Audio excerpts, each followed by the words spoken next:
So hi there, Dave Dobbs here. It's the what's it? It's the seventh of December 2016. It's quite a day today, beautiful day. It's light sort of chemtrailing that's going over everything, but actually it's a pretty good day. But you can see they're trying to cover something. I haven't made a video in a while. I needed a break from the whole thing really. It's been such an intense thing to charter the kind of the movement of Nibiru that since the last video that I put up, when I said it was, I think that NASA said there was going to be a big flyby of some asteroid or something on the 23rd of September. And then there was, in the last video I posted a shot that was on the 22nd, that was caught by someone on the 22nd. I'll put that up in a shake. And then we had a satellite image that Steve Olsen put up on WSO. I'll stick that up as well.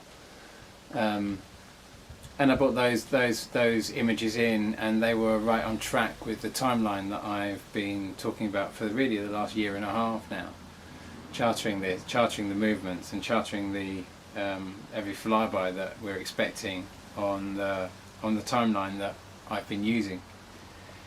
And I'll go through the timeline for it later in this video for those who aren't completely up to date with it, but. It's been a difficult thing to talk about for me, really, especially in this coming up, because last year I said it would fly by on the 22nd of December, and we had the two pieces of footage, that one came in on the 20th of December and one came in on the 24th of December. Either side, 2 days either side of the date that I predicted it was going to pass, but.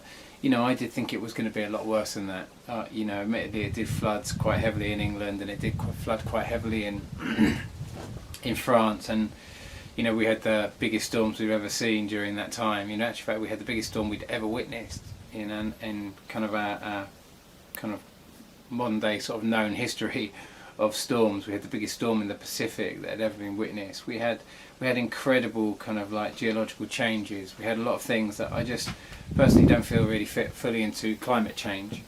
That camp. I'm not anti-climate change or anything else like that. It's just that I just don't think that climate change is the argument that is the climate change camp is the argument that really fits the kind of geographical, the kind of the changes that we're getting aren't being really captured by the name climate change in itself. And I've watched it more from global cooling, or global warming should I say, and then global warming got so cold that we had to call it global cooling, and the whole argument was stuck between these sort of two camps, and then it sort of they kind of settled on climate change. So I realised it's a very difficult subject for us all to move around, because there's so many different camps and so many different things involved, and we've got all this carbon trading kind of going on the back of this climate change camp as well, that it becomes a very, very difficult thing for us to move around and actually see the bigger picture if we hold too much on one specific camp here.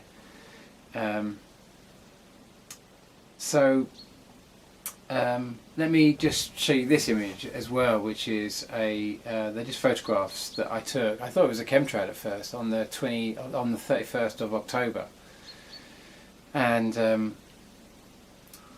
it looks like a chemtrail, except it's got a massive great orb, call it a planet, whatever you like, in front of it. It didn't fit into my timeline at all, and I was really puzzled by what it was. And then we had, following that we had the Japanese earthquake and the small tsunami that came with it. We had the New Zealand earthquake and the small tsunami that came with it. We've had sinkholes opening up. We've had a lot of unusual geological change that came, and I honestly wasn't expecting that to occur. I really wasn't. I certainly wasn't expecting to be able to get that with a 300mm lens. Obviously, it still could be a chemtrail. I'm not saying it's not a chemtrail. It just doesn't look like a chemtrail. I don't really know what it is. I personally don't think it's Nibiru, because I'd already showed you Nibiru passing, and Nibiru would have been too far away from us at that stage. You know, for me, Nibiru is on the way back in now, and it's going to be very close to the sun as it comes back towards us, if the timeline I'm putting forward is correct. Certainly last year, like I say, I thought it was going to be the big year last year, and it wasn't nearly as bad as what I thought it was. And really, that is just, for me, it just kind of gave us an extra year. Unfortunately, we come to the next, we see a 200-day cycle of this thing, and we've had we saw the penultimate 200-day cycle round about sort of like June, July of this year, and then we were on the far side of the solar system to Nemesis, so we weren't going to get a massive effect, but we certainly were going to see it. And as we tracked in towards this big flyby that we're coming into now of the whole Nibiru system, to go over the whole system,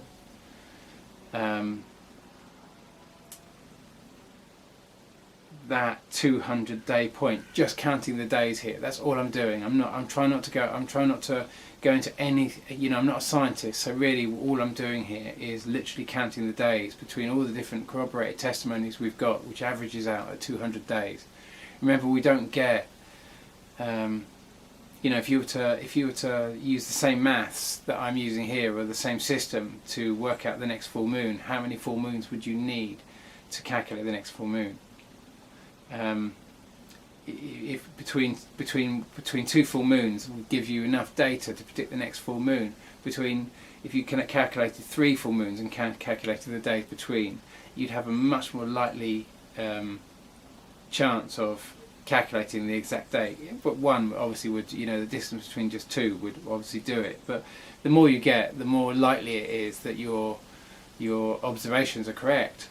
And we've had so many observations of Nibiru occurring every 200 days, with NASA telling us there's going to be no end of flybys, and yet all the corroborated testimonies or videos of something flying by all fall around about 200 days apart. And now, as we're getting this new flyby coming in, we're hearing that the new big comet that's going to arrive perfectly on time with this sequence is going to be Comet Honda. Comet may break +10 magnitude and become very briefly visible in the first few weeks of December before getting too close to the Sun to observe in late 2016 and crossing into the morning sky in early 2017. And I'm expecting them to come up and tell us there's going to be another flyby just when this thing is due, because that's what they do, and that's what they've done every time. And so, but it's a heavy thing to put out, and it's a heavy thing to say there's going to be a big flyby, because it creates fear. And I'm not trying to create fear. If I was trying to bring together information that was scary, I could really focus on the world events and war and all these terrible things. And we will have to obviously look at all these things in that video, because it's all happening now. But I'm not orchestrating this. I'm just observing it, and I'm putting the information together. I'm trying to make sense of it, so we can, if there is something going on, we can best prepare. And to be honest with you, I don't think there is going to be a lot of preparation. And if this is going to be the big flyby, it's going to block out our sun. And I don't know if this year is going to be the big flyby, but like I say, I thought last year was, and it wasn't as big as I thought it was going to be, and so I put my hands up to that, and I apologise. That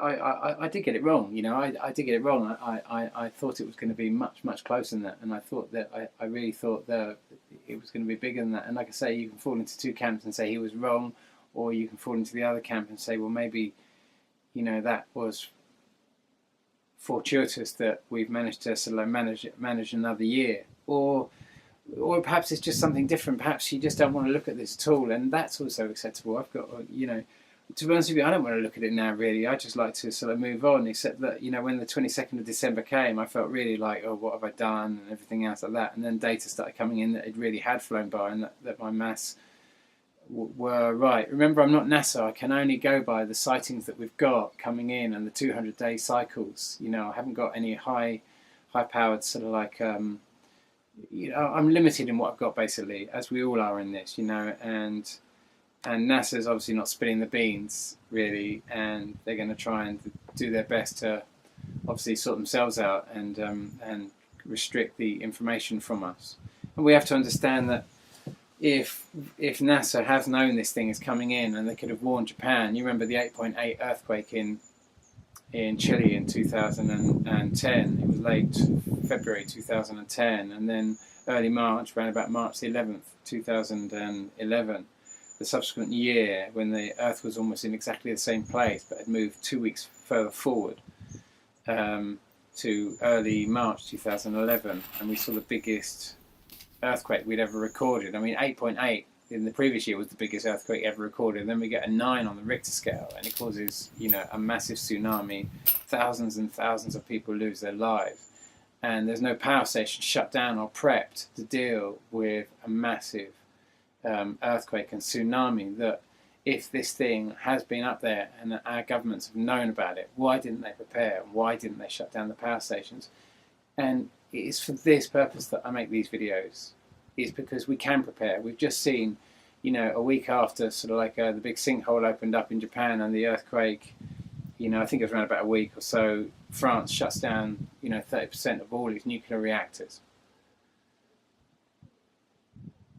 20 reactors got shut down in a day.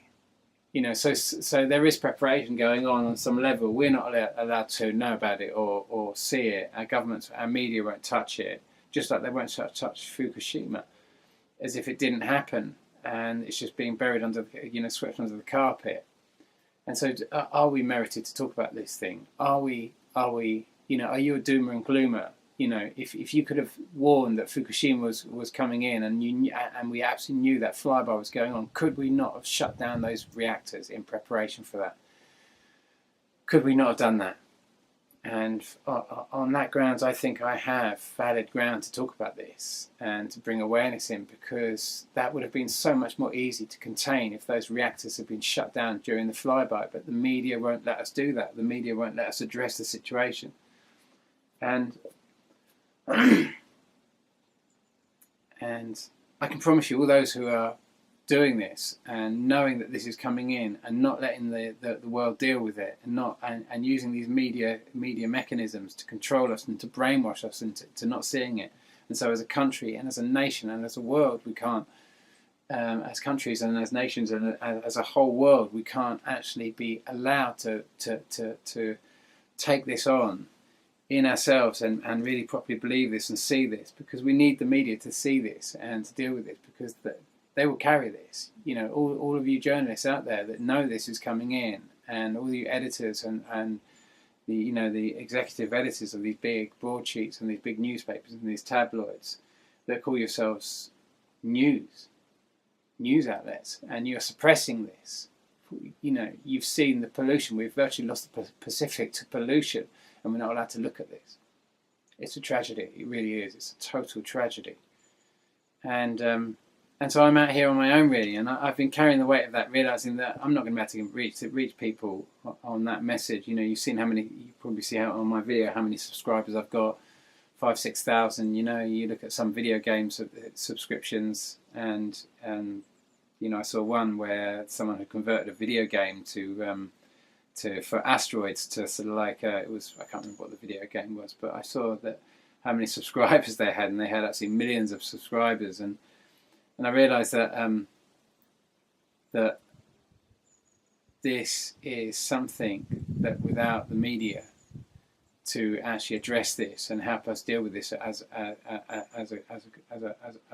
combined globe, we're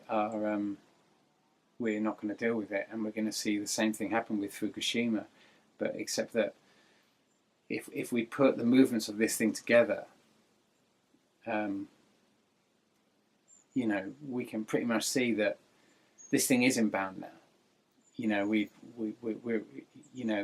when we talk about a 200-day cycle, in that cycle we can break that up into two parts, into two half cycles of 100 days. And like I say, that from the 23rd of September right through to about mid to late October, that was kind of like the 200. That was the 100-day point in this current 200-day cycle, and the 25th of January is the conclusion of that cycle, when it flies closest. But of course, when we talk about the full moon, I go back to counting days in the full moon. If you were to predict the next full moon, we don't get a full Nibiru, because it's never gone on the far side of Earth to the sun, which is what it requires, what a full moon requires to be actually seen. As it's a dark moon, dark moon is between the sun and the Earth, and so we can't see it. We only see it when it's directly on the far side of the Earth to the sun, and because of that, we never get to see exactly where Nibiru is. We only see it when it's coming in, and we only see it when it's going out. And it's not Nibiru that catches the sun, because it's between the Earth and the sun. It's its tail. And so it's very, very difficult to predict its exact central point. Its closest point of alignment between the sun and the Earth, like we can work out when we get the full moon. And so I say the 25th of January, that is, on the timeline that I've put down, just counting the days between the sightings. And you remember the first sighting on the 5th of August 2011.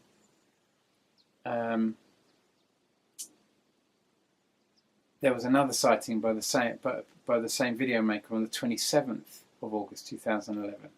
So we get this kind of window of 2 or 3 weeks between these. In every sighting, we normally get a few sightings either side of a date. About sort of like a week, 2 weeks, nearly 3 weeks sometimes. And when we're much closer to it, those sightings they vary even more. But it becomes very difficult for us to predict the exact time, and so it could be late December, it could be early January, it could be late January, but it's going to be somewhere in that period. And so it's very difficult for me to predict. I just don't know. We don't know. NASA knows, but NASA's not telling us. And NASA is going to make absolutely dead sure that there's no, that the information doesn't reach. They're a propaganda machine, total propaganda machine. And they're going to make everything. They're going to try and make sure that every one of those generators, as far as I can see, those nuclear generators, is not forewarned, or that's how it appears. As they would have warned Japan, and they would have shut down every generator when we were right over Nemesis, when the whole system came in. And what to do about that? So going back to this, the 31st of October this year, 2016, when I shot this image, we have two other times in the timeline I've put together. We have two other times another object has been seen with Nibiru, and I'll just show you those two and the dates there. Now, I think that this thing is this second object, and I'm of a mind that we're coming over the top of Nemesis now. Now, Jeff P.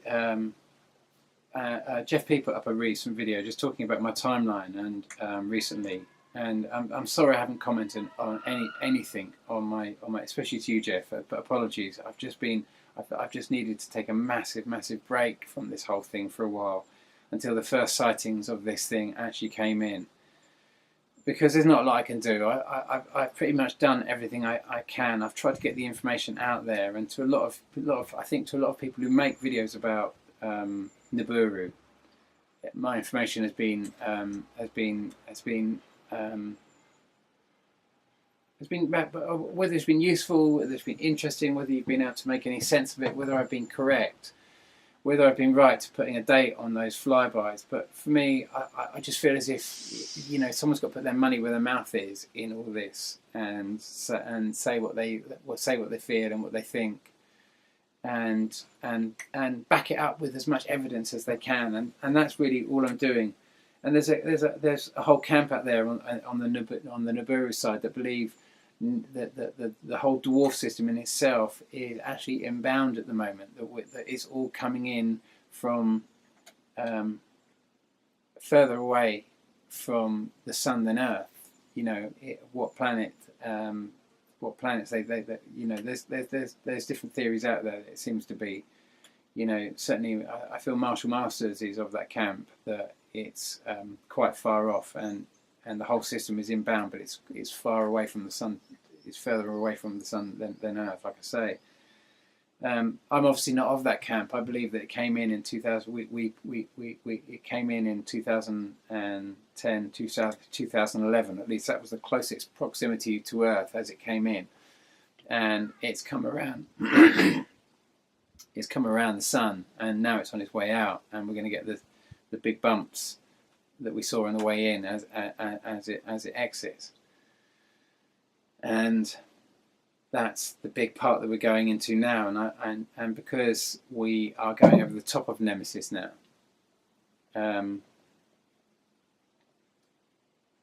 we are going to start seeing elements of this whole system now going through the night sky, because it's always been, for the last, since 2000, certainly since 2010, 2011, it's all been occurring between us and the sun. So it's been very difficult for us to see. We've been blinded by the light. And now, as it comes out, we come to that point that you don't want to put a date on doom, but we've just had too many flybys to really kind of get round to really what to make of that.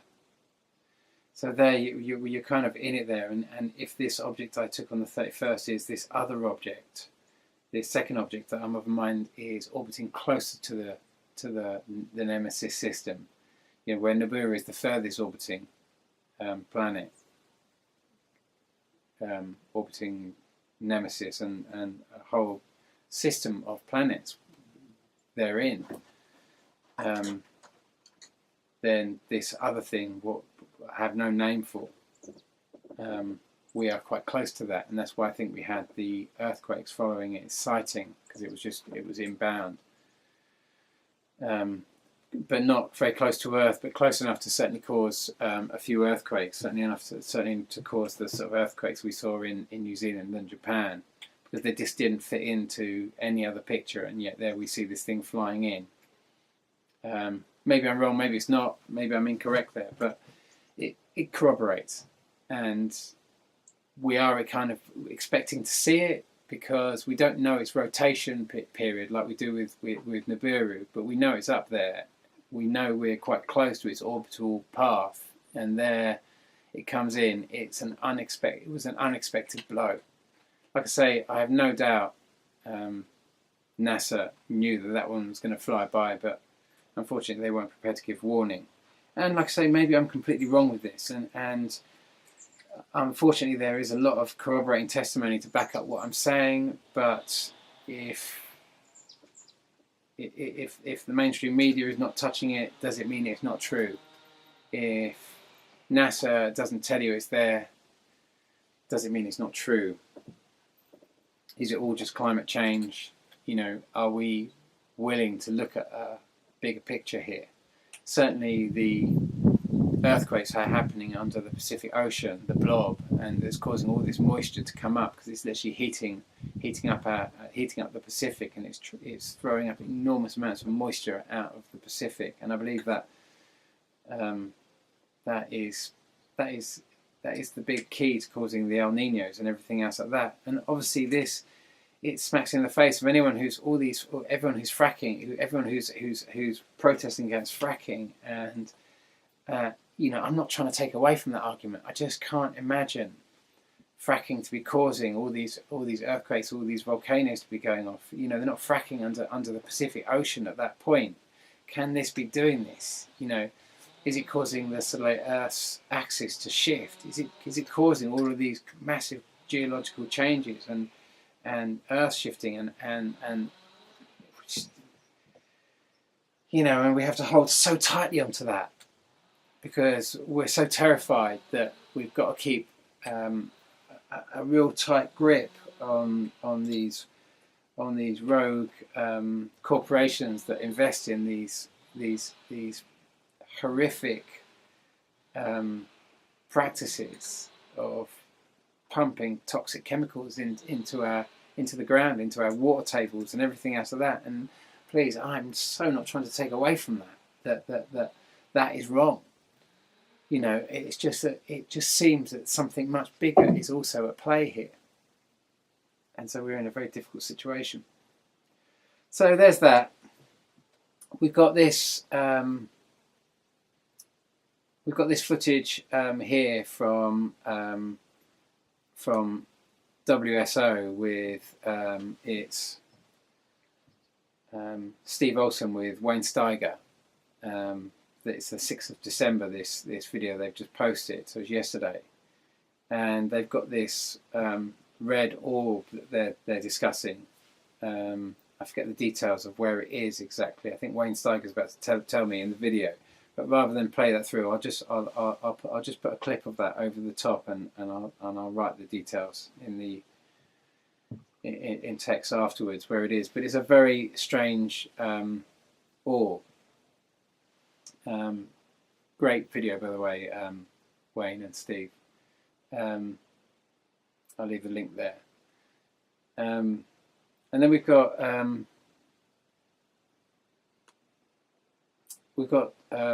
Jeff P here again, releasing a video he released on the 3rd of December, showing a very similar thing. I'll show you a few clips from this video also. It's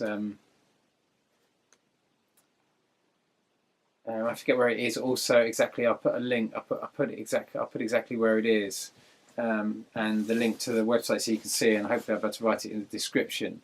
But you can see there's various things he's identifying in this video, and it's you know, he's got a whole time lapse here. It's California, and so he's got the sunset coming over here from some webcam. And he's showing some anomalies here, and he also shows the moon come out. It becomes full and then goes to its kind of, I don't think it's neap at the moment, but it's going from sort of it's come from a new moon, and it's opening out, and suddenly it goes into full moon and then back to where we're expecting it to be at the moment. It's very unusual. So I'll just put a few flashes of that video. Another great video, Jeff. Apologies, like I say, for not being very active on the channel just of late. Really, there's just been nothing for me to say really, and I don't want to be selling this. You know, I've got no advertising on the channel or anything else like that, and I'm not trying to do this to try and get subscribers or anything else like that. I'm just trying to get the information out there and let people take from it what they will, you know, and. So so that's an interesting video, and then I just want to come over to last, just about, you know, any evidence of this thing coming in now on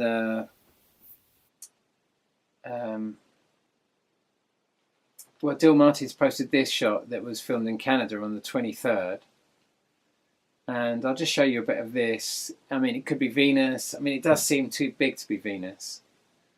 I don't know what that light is, but I will show you just very briefly this footage I took the other day. I forget the date of it. Hopefully I'll have the date that I put the video up on the... hopefully I'll be able to put the date up in a moment for that, because I'm not too sure of the exact date. But I saw Venus. Well, I saw another planet. We were told it was Sirius, and I filmed it. And or I took a video of it, and took various shots of it. and which was similar to this shot, except that it was very much in the night sky, and it just didn't fit. I mean, I've seen Sirius before, and I've never seen anything like that. To me, it looks like the very same thing that I shot on the 31st of October, except it's now in our night sky and it's heading down. I don't think it's Sirius at all. I think it's just too big to be Sirius, so I'll put that up as well. And Dill made a video before as well, if I can find it, and it was I believe he posted it on the 27th of November, but it was filmed on the 16th of November 2016. So it was filmed in McGill, West South, WSW. I'm assuming West Southwest, McGill, Australian weather cam, 16th November 2016, and if we look at this thing as it follows the sun down, it could be a lens flare, admittedly, except it does seem to go directly behind this shield-like thing. Whatever this thing, like I say, it could be a lens flare, and Dill, obviously is open to the idea of being to be a lens flare, but also he's of an idea that he says 3 lens flares arrowed and possible planets circled. Let's have a closer look at this planet. And we're seeing it, what looks like it disappears behind something. Now it could be a lens flare, except that it leaves this tiny little kind of, it reflects off the side of this thing, which just doesn't fit into any kind of lens flare category, and it goes halfway and then completely disappears behind it. Now I'm of a mind that this is the shield that I've been showing, or Steve Olson first, or Steve Olson with Wayne Steiger first really brought my attention to this. Perhaps I'd seen it in a few places before, but they really brought it to the public light, really, and so credit to them for doing that. Nibiru is unbelievable, and now I'm saying that there's potentially another even smaller Nibiru, though we've seen it in a couple of other shots closer to the Nibiru system, and then we're talking about a massive, great shield that seems to have 3 fundamental effects. So I've kind of made it into this. I've kind of incorporated my ideas of what this shield is into this basic video here for you. I'm of a mind it's doing 3 fundamental things. Firstly, it's creating a screen to block out the sight of this thing, because I think it would terrify us, and I think it's there to give us a more settling experience. And every time something goes off in front of the sun, one of these systems goes in front of the sun, it creates. It's basically that's the first thing it's doing. It's creating a screen. The second thing I think it's doing is it's collecting a massive amount of solar energy, which it's converting into gravitational energy, and using that energy to pull us through and past the whole Nemesis system when we go past it, or the Nibiru system, whatever you want to call it. The dwarf system that's come through our solar system. And the third thing I think it's doing is it's deflecting a lot of the debris that's coming off this thing. And it's also unbelievable, unfortunately, that we just can't believe any of it, really. And this is a big problem in this, but this is also our saving grace in this, because humanity in itself is, in my mind, being massively, it's being subverted at the moment, and we are in a massive deception, a massive lie, a massive story. And that story is falling apart at the moment on so many different ways, and everything that our governments are doing to try and hold it together is everything that's making it fall apart more and more.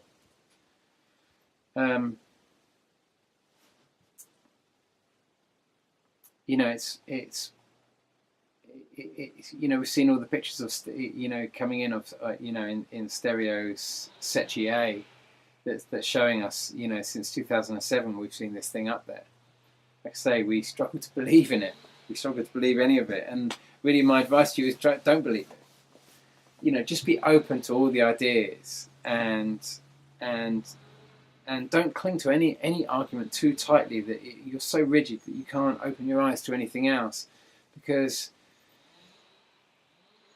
you're restricting your ability to see a bigger picture, because we've just got to relax now a little bit and open ourselves to this much bigger thing. And if this thing is coming in now, we're going to have a big solar eclipse, and that's going to be very unsettling, and that's going to be a very, very, very big thing to deal with. And how to deal with that is it's going to be a big test. You know, if there really is going to be a massive solar eclipse, it's how do you on a psychic level and on an emotional level, let alone any physical preparations that you could get together, you know, and provisions that you could set about bringing together. How do you deal with that on a big level? You see, everything's happening now on a massive level. You know, we've seen what's happening with Europe. Europe is now being deemed the big bad new world order, and so everything is being done by powers that be to break up the European Union, and thus effectively break the euro. And that's all being done because a new currency, as you've probably been hearing about, is taking off. And that's all to do with the AIIB, which is the Asian Infrastructure and Investment Bank. And what's happening there really is, you've seen this whole thing with India, where India's they're getting rid of all the 500 and 1,000 rupee notes. And the reason they're doing that is they're embarking on entering. They're saying that it's all about kind of like, you know, getting all the black money out of the system and getting rid of all the forgeries and that sort of stuff. And there could be some merit in that. There could be some truth in that. But also we have to understand that India is the second biggest investor outside of Russia in the AIIB, this new gold-backed investment bank. And of course, a gold-backed currency to a speculative-based currency like the euro and like the dollar and like the pound is like to a vampire, unfortunately. But then after Russia, in terms of investment in the AIIB is actually Germany, and of course this is, you know, America didn't get the red carpet treatment when they went to for the big G20 in China, did they? And of course America's not paid up into this at all. They're putting we can see what's happening here is that the European Union is falling apart, I think, because, you know, the way in which the whole policies the way in which the European Union is run, and the fact that there's not enough people vote in the system, that so few people turn out to vote in it. It's, you know, it's what, 50% turnout. We saw the same thing kind of in the US presidential elections. You know, this, I don't know what Trump's like. I certainly don't like the notion of building a big wall and kind of demonizing all these Muslims and everything else like that. You know, whether he's really doing that, I don't know. But trying to get rid of pushing everyone out of the country and this kind of like this demonizing all these people. And if we're absolutely honest, they're not all rapists and immigrants. They're refugees fleeing the destruction from weapons that we've sold to that region. We've caused so much mayhem there, you know. And every time they bring up the European certainly in the West at the moment, it's all, you know, they bring Tony Blair's face into it, and Tony Blair is used as this. He's the glove puppet they put on to sort of like the European Union, and they bring out Tony Blair, and so, you know, in France and in Britain, you know, Tony Blair he's not a popular man. I think probably in the worldwide he's not a popular man, you know, because of what happened with the Iraq War and the amount of, you know, no one wanted that war. 2 million people turned out to vote against it or to protest against it. the same in France here. You know, that McDonald's took the name Freedom Fries, or they took the name French fries out of their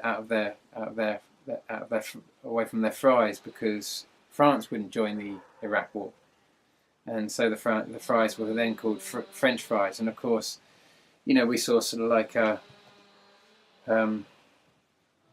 Jose Bove, who drove a truck through McDonald's, and we've seen massive grassroots actions in France, and much of that was in protest to Tony Blair's war with Iraq, which I didn't support, and I'm sure you didn't support, and it's much like when Fukushima went off and David Cameron invaded Libya in the wake of that, or should I say NATO invaded Libya in the wake of that, and we didn't want that either, except that everyone was in such shock with Fukushima.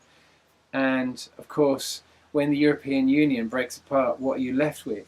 The only thing that's holding all these nations together then is NATO, and so we just become basically NATO. The European alliance falls away, and no one's really voted on it and voted in the elections, and so the only people who've really voted are the more extreme right, and so the European Union is falling into the hands of the extreme right, which will now do everything they can to derail it, and then you fall, and then blame everything on Europe, and then of course you fall into the hands of NATO. And we know what happened when in 2010, 2011, especially when the big passage of this came by, NATO went into all-out war with Libya to put the message out that we certainly this nation, this area of the globe is at war. And so we can pretty much predict what NATO's going to do with the next flyby, because they want to put a message out that we are a world of war. Because, and this is, you know, it's also difficult to believe, but unfortunately, the assistance that comes in, that we're being given at the moment to deal with this, is coming from much bigger gods than those gods that are ruling over this world at the moment. And we just come into categories of just no end of, it's just impossible for us to believe. And so we're in a very tricky situation as to where to go now and how to get out of this. And so what I'd like to talk about now is why I wrote my book Laughing Gas. And before I go any further with that, can I just offer for anyone, just so it doesn't seem like I'm plugging a book here, I'll put a free download link in the introduction section of the video, or in the description of the video, so you can get a free the free copy of it, and you can reference it and see why I wrote it. And the reason I wrote it was to capture third, fourth, fifth, and sixth dimensions. And what I mean by that is it's a way of looking at the different influences that are affecting this earth at the moment, and to understand fourth dimensional mind hacks and how something can get into your head and guise itself as you, and plant thoughts and ideas into your head constantly, and feed a narrative into your head that is over and above your existence and your being. It's just there to subvert you and try to alter your sort of like path and course, and and just to feed thoughts into your head. These are fourth dimensional mind hacks, and that, you see, humanity is not the enemy here. Humanity is not the problem here. The problem is that humanity is being influenced by a very dark agenda that wants control of this planet for its own ends, and wants all the intellectual property, as in life, to control for its own end. And Earth is a rich pool of life, which from another perspective can be seen as just intellectual property that can be bought and sold. And if those that operate this fourth dimensional kind of TV for our heads, what we would call our thoughts, and so much of the subversion that goes on, for that to be shut down is and for humanity to have the opportunity to come into the true essence of its own presence on this earth, and have that opportunity to become full emotional beings, full beings in their own right, beyond the illusion of all that we think we are.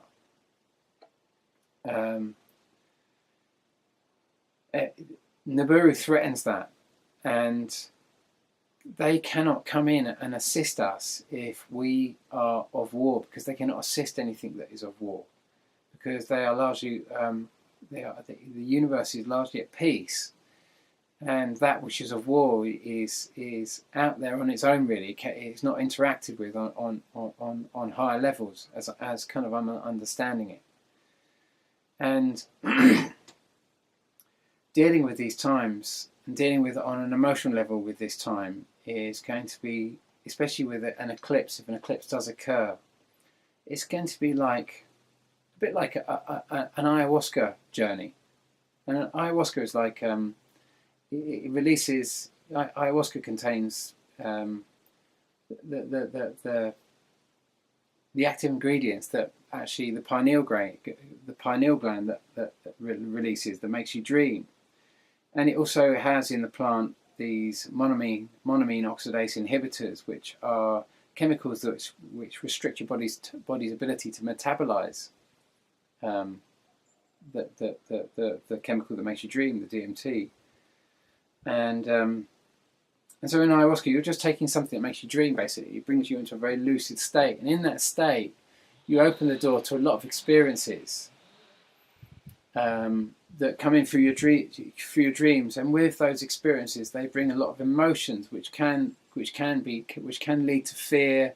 And that fear can open yourself to negative energy as well as not going into that fear and opening to very high sources of information and wisdom, if you like, and knowledge and understanding about the deeper elements of your purposes here on this planet. It also can open up, like anything, through fear. You can open yourself up to lower astral activity, and with that, other fourth dimensional mind hacks that can disrupt your life.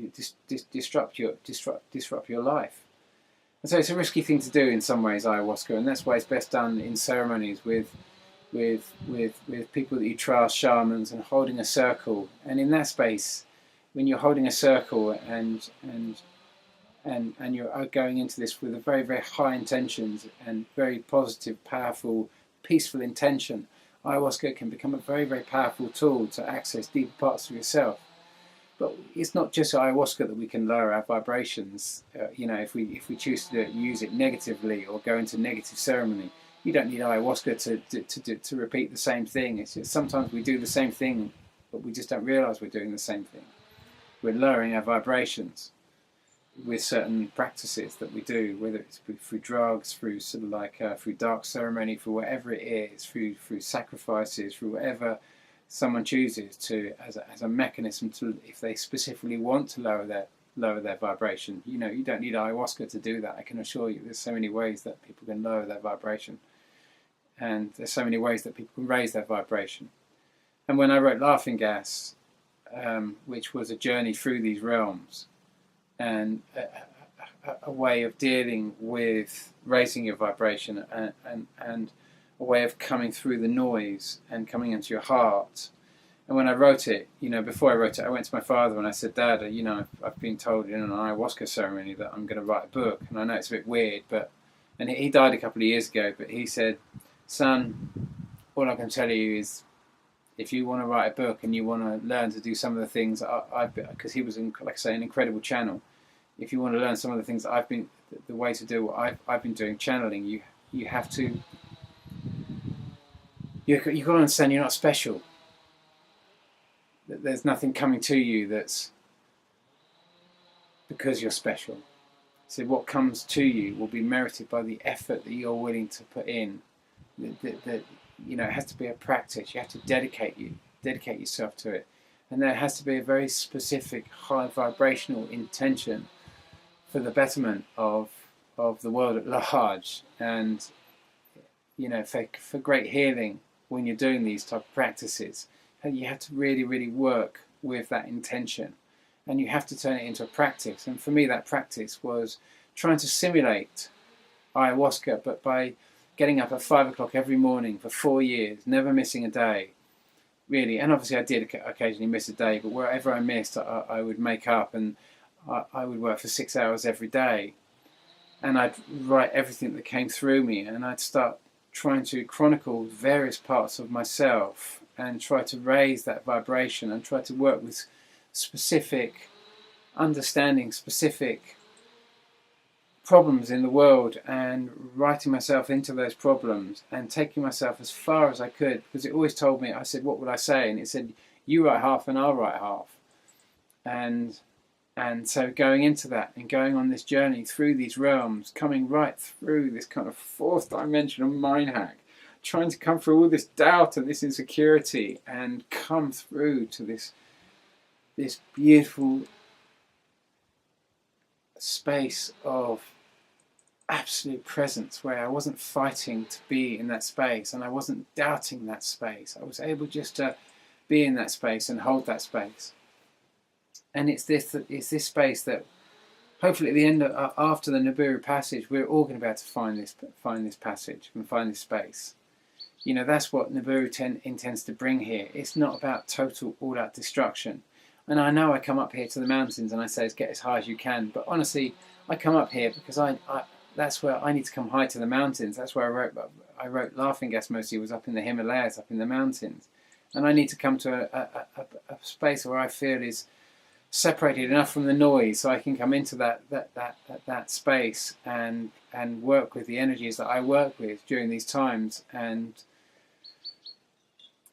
that's the space that you really want to try and find during this, especially with the passage of Nibiru. If it blocks out the sun, whether that's going to happen in this cycle, whether it's going to be the next cycle, or whether I've completely got my just counting the days here and trying to work out, I've tried to work out the position of Nemesis by counting the days between Nibiru and the size of the sizes and the biggest geological effects when it's moved, and still I don't know if I'm correct, now the sinkholes just open up in England, I've heard, and there's changes going on. It's like I say, I think we're going over that system right now. I think we're literally coming into it and going over it, the whole system right now. But I might be wrong, I might be incorrect. No one came up to the mountains last year, really, when I said it was gonna come by. I don't know if there's any real preparation that is going to be done on it, which means that the only preparation that you're left with is the preparation that you're willing to take, is you're willing to look at it on some sort of level now and be ready to deal with that on a spiritual level. And part of that, dealing with that, is coming into your intentions on this planet right now. Have you got any bad intentions for anyone? Are you in this camp where, think about what's the whole refugees things. These people are fleeing. They're fleeing the war-torn areas that all of this austerity money that's been drained out of our economies to sort of finance all these wars. That's what these people are fleeing. They're going to try and ask you to come into a lot of hate now and a lot of anger and demonize these people because of their religion and because they're immigrants, because they want to blow us up. And actually, our governments have orchestrated so much war in these areas, and we know what they've done, and we know what they're trying to do. They're trying to take us into war. And is this your war? On an individual level, is this your war? Have you got any compassion for these people? And track your intention. Are you of this camp that's going to demonize all these people? Or which side of the camp are you going to be on in this? Are you at peace? I realise that there's there's going to be bad things that are going to happen here, and there's bad things that are happening here. But there's a lot of innocent people in this, and there's a lot of propaganda, and somehow through all of this, you're going to have to try and psychically, spiritually, and emotionally track a journey through it. And you're going to try and you're really going to try and want to find as much compassion as possible in yourself, and decide whether this is your hate, whether this is your war, whether this is your aggression, whether all of this is, you really created all of this, and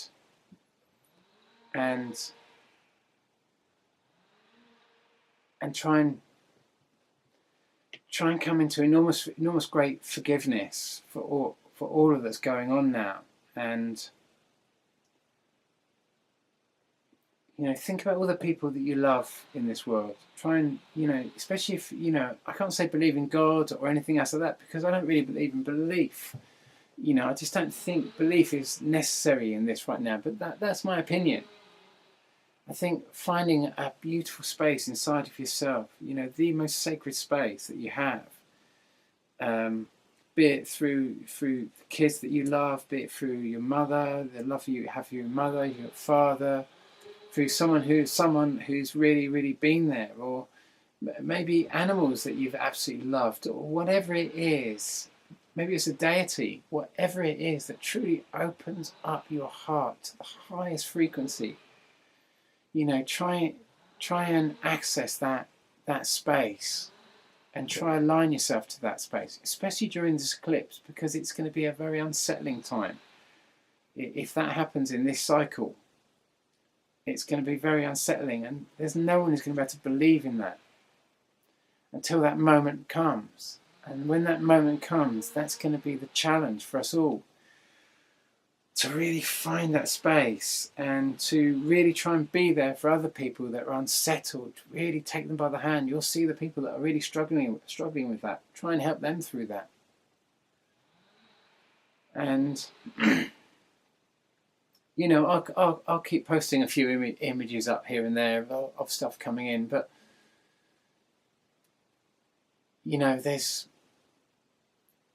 I can't see that there's going to be massive preparation, and I can't see me being able to communicate this message to. You can see how I get so attacked on the on the comments and that sort of stuff, and they're not there really to attack me. They're there to attack you. They're there to stop you from considering this information, and to make sure that to give lots of scope for all of those that would prepare for this, not to make them not prepare. And they don't really do it. Those who do that, they're not really fully aware they're doing that. They just believe they believe the notion in their heads, and they run with this noise and this anger, and they've been brought into it. They've been trained into this, and so also you have to have compassion for them and not get angry, because even if when you work on that, I found that when I work on one specific person who's absolutely attacking me fully, sometimes I can work with that person long enough to sort of if anything, make them realise that I genuinely believe what I'm putting up, or I've really done the maths on what I'm putting forward, and I am of a mind to know myself that that's there, and that I'm genuinely offering information, and that I'm not some shill. But obviously will always be those people that say shill, which say kind of whatever they'll put out, but I've tried as hard as I can to try and offer as much corroborated testimony as I can. The proof's in the pudding. Like I say, most people think that it didn't happen last year when I said it would fly by, and for that I'm truly sorry, and perhaps I shouldn't have put a date on that flyby. But if it had happened last year, and the effects, and I know a lot of people did lose their homes, and a lot of people did no doubt lose their lives in that process, and they were still pretty bad, the floods and that sort of stuff. But a lot of people would have. They cannot qualify that. They can't qualify that, because the problem is if we laugh at people and they say something, and we laugh at them, once we've allowed ourselves to laugh at them, then we cannot allow that information to be true. Which means that for those people that I said that, they cannot consider the information, which means that it has to be false to verify their, if you like, their piss taking, which means everything that I said, therefore, is a reason not to look at and not consider the information. And that's heartbreaking. That's utterly heartbreaking. But how to talk about such a thing and have the courage to talk about such a thing is a very difficult thing as well. But if it's how to move forward with that now, how for anyone to be able to see this information. You know, we're for the main, most people are locked solidly in the climate change camp, and they have to be there to try and stop the fracking companies, and I see that. I see that.